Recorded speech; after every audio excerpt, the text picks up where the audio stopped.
Seorang satuan pengamanan PT PN3 Persero diduga alami percobaan pembunuhan menggunakan senjata api jenis airsoft gun oleh orang tak dikenal saat berada di pos pengamanan Kanas.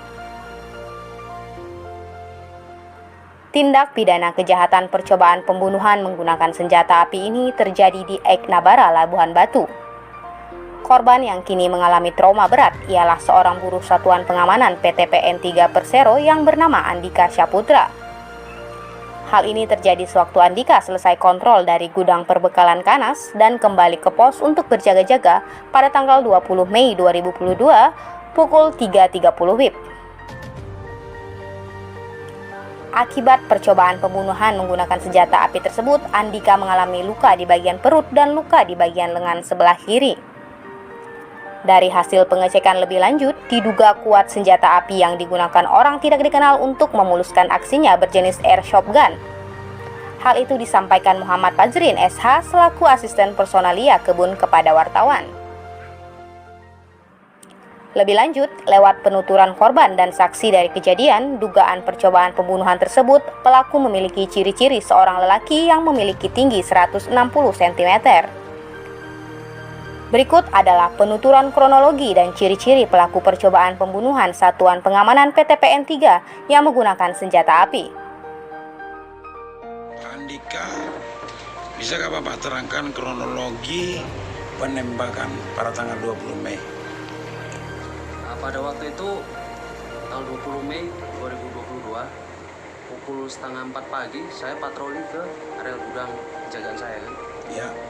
Pada saat patroli tidak terlihat tanda-tanda mencurigakan. Setelah keadaan aman saya balik ke pos. Setelah sekitar ada 20 menit, tiba-tiba itu ada penembakan dari arah pintu pos penjagaan saya. Apa yang Bapak lakukan setelah ditembak? Pada saat penembakan terjadi, setelah saya sadar itu saya ditembak, saya coba untuk kejar. Kemudian pelaku lari arah ke belakang pos. Tapi karena keadaan gelap, saya nggak berani juga untuk mengejar, Pak. Ciri-ciri pelaku? Ciri-ciri pelaku, saya sebetulnya nggak lihat jelas pelaku, cuman ada saksi mata yang melihat saat ada di belakang pos kami.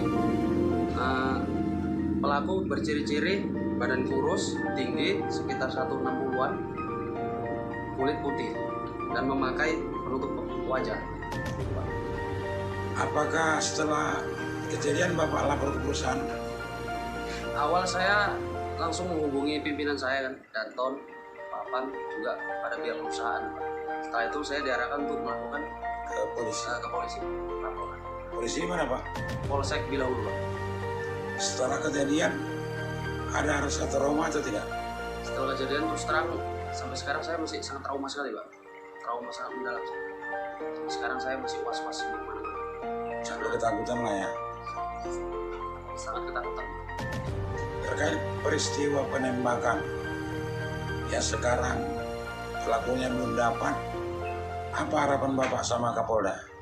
Harapan saya kepada Bapak Kapolda, tolonglah Pak, agar kasus ini segera diusut sampai tuntas, karena ini menyangkut keselamatan jiwa saya juga, Pak. Saya sebagai rakyat Indonesia, saya berharap kepada pihak kepolisian, khususnya Kapolda di Sumatera Utara untuk mengusut kasus ini sampai tuntas, Pak. Jadi pada riset terus. Macam mana Pak terhadap perkara percobaan pembunuhan ini? Setelah ada kejadian itu kita tindak lanjut langsung ke pihak Kapolsek, Pak. Kita buat laporan. Setelah dari Polsek kita diarahkan sama anggota Polsek untuk melakukan visum ke Rumah Sakit Sri Pamela Eknabara. Bagaimana Pak perkembangan perkara sampai hari ini? Makanya dari pihak kepolisian masih dalam tindak lanjut, dilanjuti, Pak. Tindak lanjut. Harapan Bapak ke Kapolda? Harapan saya kepada Bapak Kapolda, ya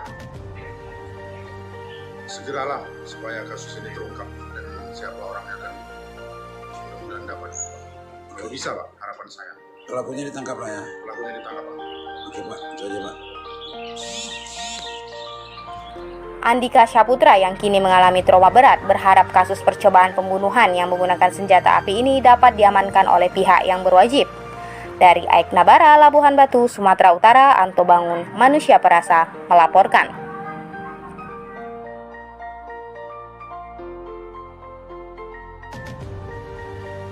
Demikian kabar buruh hari ini. Mohon like, subscribe, komen, dan share-nya ya teman-teman, agar suara buruh didengar seantero negeri ini. TV-nya buruh, TV-nya kaum buruh.